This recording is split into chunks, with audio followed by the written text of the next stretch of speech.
You think you know the story. A sweet, innocent girl in a bright red cloak, a basket of treats, a dark forest, and a cunning wolf. It's a simple cautionary tale. A warning to children about talking to strangers, about the dangers lurking just beyond the familiar path. What if it's a story that has haunted humanity for over 3,000 years? Is far older and infinitely more complex than a mere lesson for children, carrying echoes of a world we can barely imagine. What if it's a story that has haunted humanity for over 30 years, a chilling echo from a time when the darkness of the forest held very real, primal fears, and human survival often hinged on understanding those dangers, because buried beneath this seemingly innocent fable lies a profound secret, a story passed down by word of mouth through millennia, evolving yet retaining its core, terrifying essence.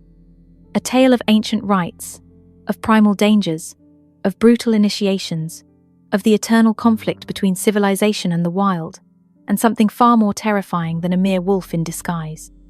Once you hear the truth behind the girl in the red cloak, you'll never see it the same way again. Welcome back, Darklings. Before we unearth the secrets of this enduring narrative, let's begin with the most well-known version of the tale. But listen closely, because hidden in this familiar story are whispers of something far more ancient, far more visceral, waiting to be rediscovered. Every detail, every familiar phrase, holds a deeper, darker resonance. Once upon a time, in a small village nestled precariously at the very edge of a deep, dark, sprawling forest, lived a sweet young girl. She was known for her kindness and her bright spirit, and she was so beloved by her grandmother that the old woman had painstakingly made her a beautiful cloak with a hood of a striking, vivid red. The girl wore this cloak so constantly, almost as a part of herself, that everyone in the village began to call her Little Red Riding Hood. One bright, seemingly innocuous day, her mother asked her to undertake a seemingly simple task, to take a basket filled with freshly baked bread and a bottle of wine to her ailing grandmother, who lived in a small, isolated cottage on the other side of the vast, shadowy woods. "Be careful, my dear," her mother warned her, her voice carrying an unspoken anxiety, "and do not stray from the path, for the forest can be a dangerous place." Little Red Riding Hood, filled with the innocent eagerness of youth, set off, her bright red cloak a vivid splash against the monochromatic green gloom of the towering trees. But, as she ventured deeper into the increasing silence of the woods, she encountered a figure that would forever change her journey, a cunning wolf. He greeted her with an unnervingly polite demeanor, his eyes gleaming with a predatory intelligence. When she, in her trusting innocence, revealed her destination and her purpose, the wolf, feigning friendliness, suggested she stop to pick some beautiful wildflowers for her grandmother, remarking on how pleased the old woman would be. Distracted by this seemingly kind suggestion and the allure of the vibrant blooms, the girl, unthinkingly, left the safety of the worn path to gather the flowers.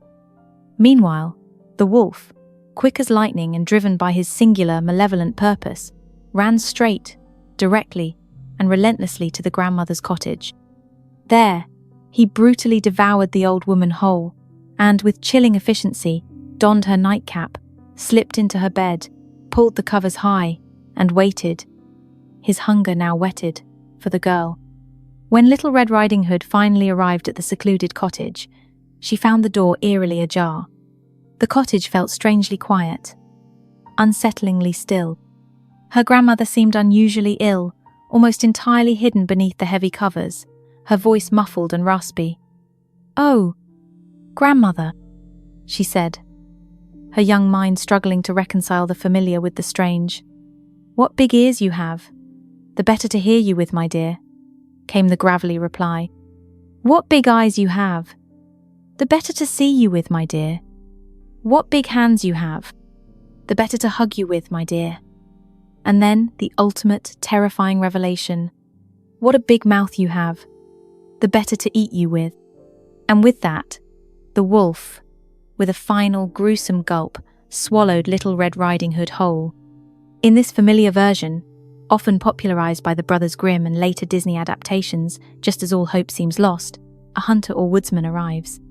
Hearing the wolf's suspiciously loud snores, he enters the cottage, correctly deduces the gruesome situation, and with swift action, cuts open the sleeping beast's distended belly.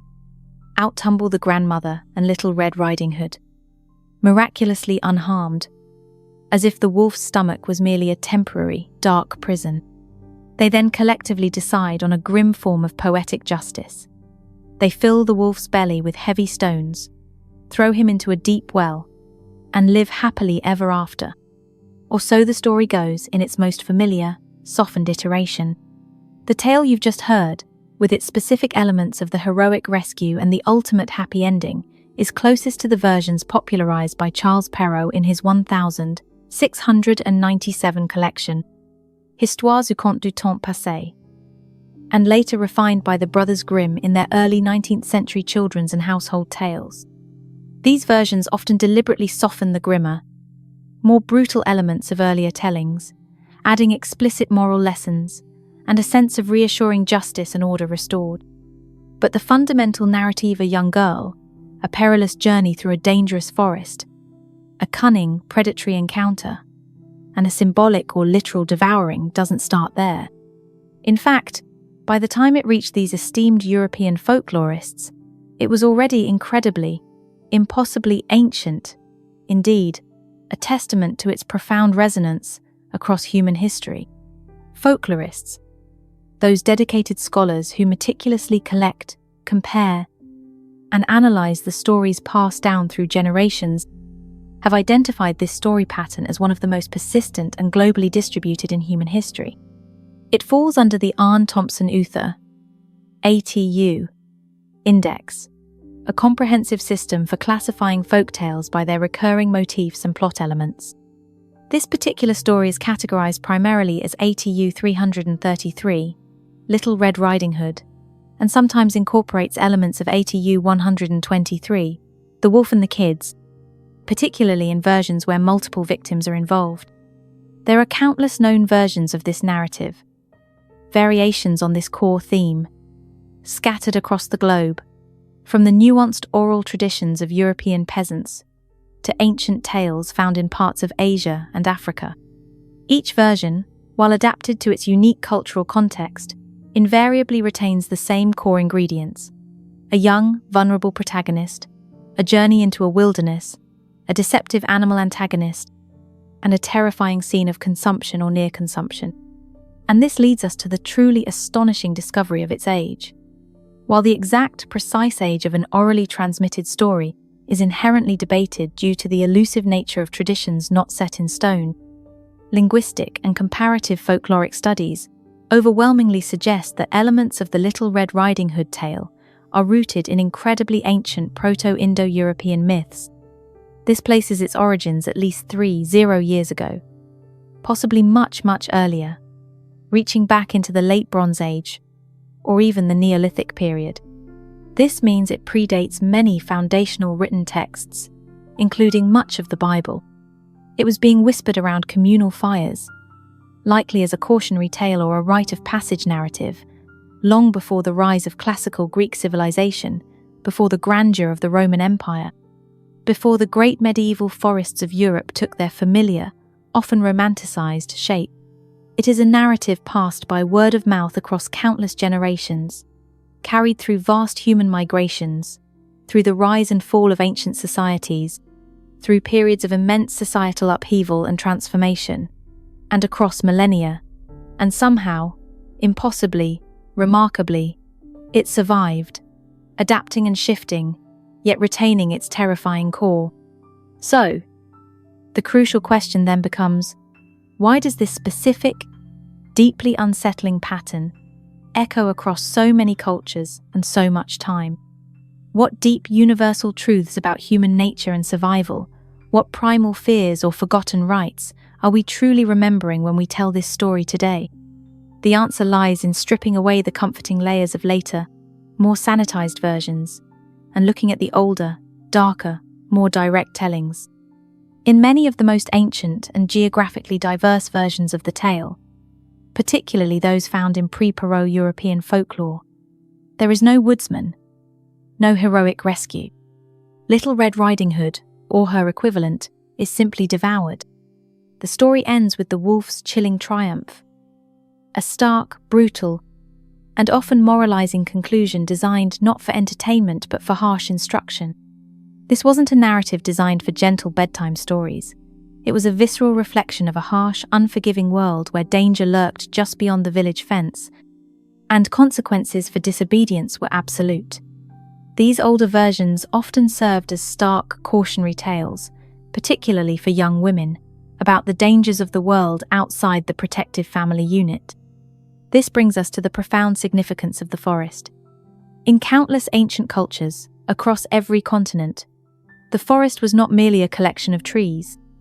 It was the wilderness, the untamed, dangerous, and mysterious realm that lay beyond the civilized human settlement. It was the place where humans ventured at their peril, a realm of primal chaos, unpredictable forces, and a stark lack of human control. It was the undisputed domain of wild animals, often large predators, but also of unseen spirits, mythical creatures, and often death itself.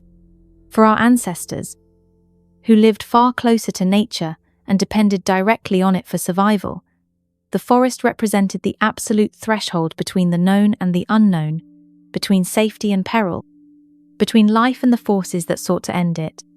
When Little Red Riding Hood enters the forest, she is not merely taking a shortcut, she is crossing a profound symbolic boundary, entering a realm where human rules do not apply, where the laws of the wild dominate. And then there's the wolf. In many ancient mythologies and folk beliefs around the world, the wolf is far more than just a predatory animal. It is a powerful, ambiguous, and often terrifying figure, a complex symbol of wildness, cunning intelligence, insatiable hunger, and often a direct connection to the underworld or the untamed, destructive forces of nature. In some traditions, particularly those of Eastern Europe and Scandinavia, wolves could be fearsome shapeshifters, capable of assuming human form, blurring the lines of perception.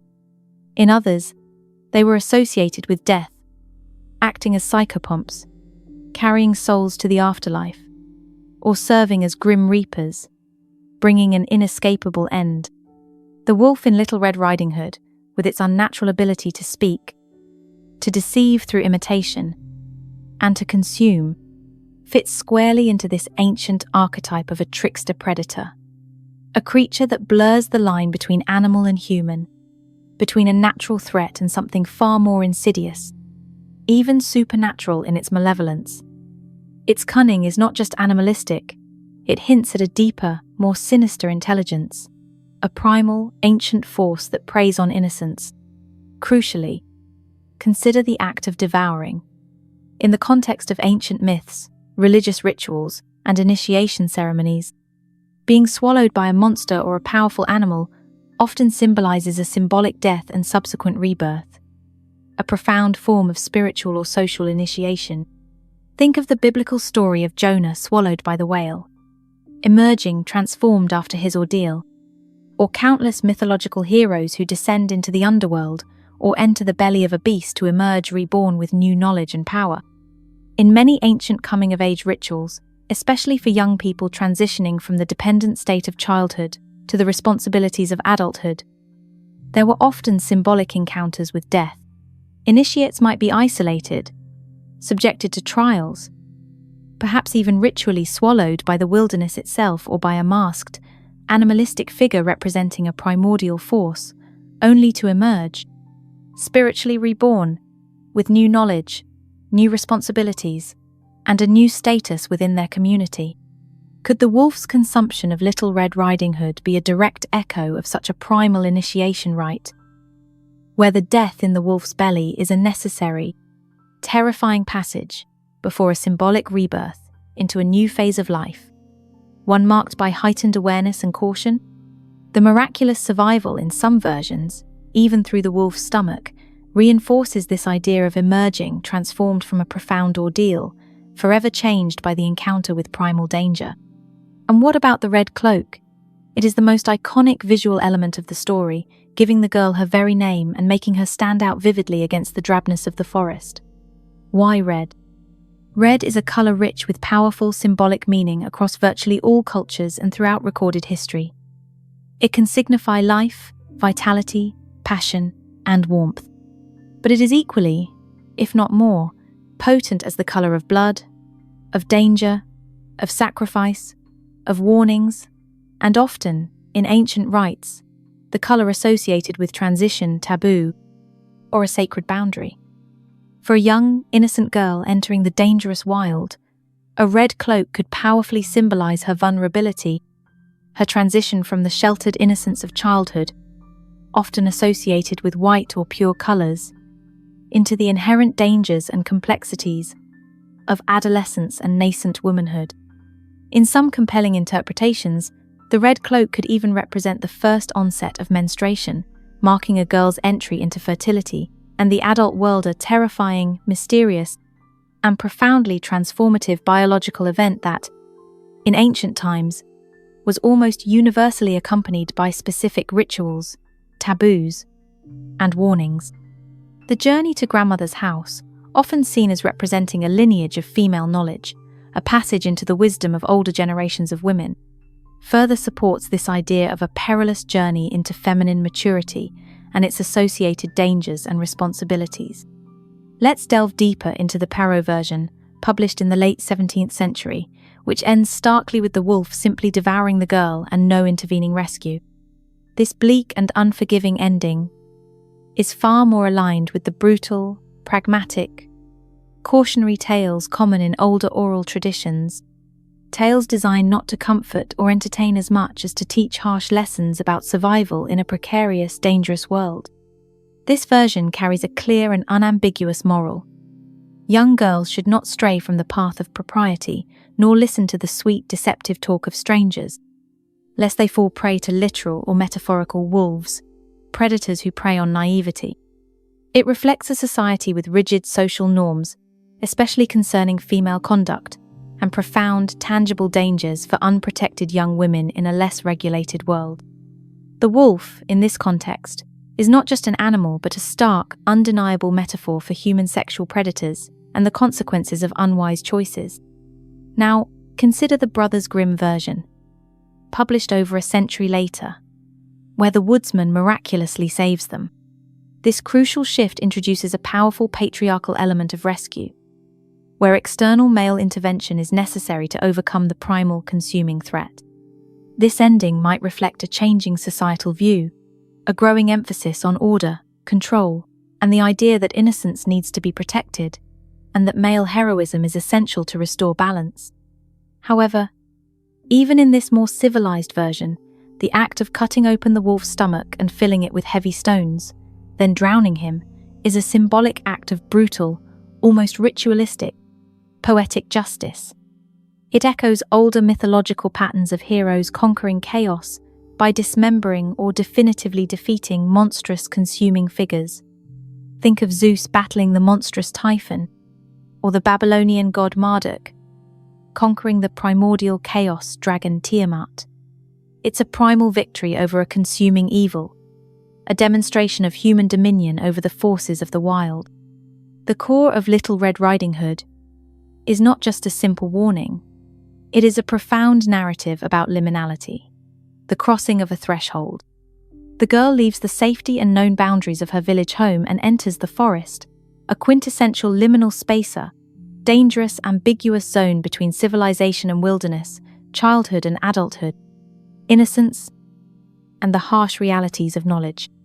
The wolf is not just an antagonist.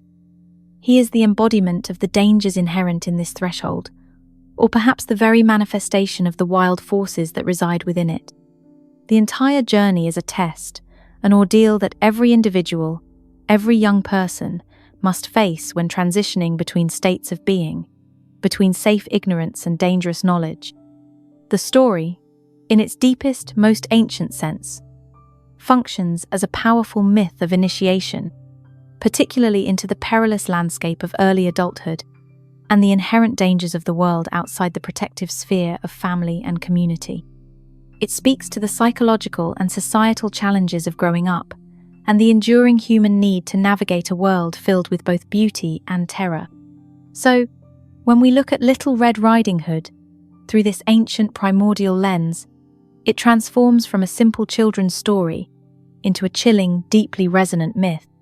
It's a story about the universal, primal fear of the unknown, the ancestral dread of the untamed wild, and the vital lessons about discerning friend from foe, about the cunning of predators, both animal and human.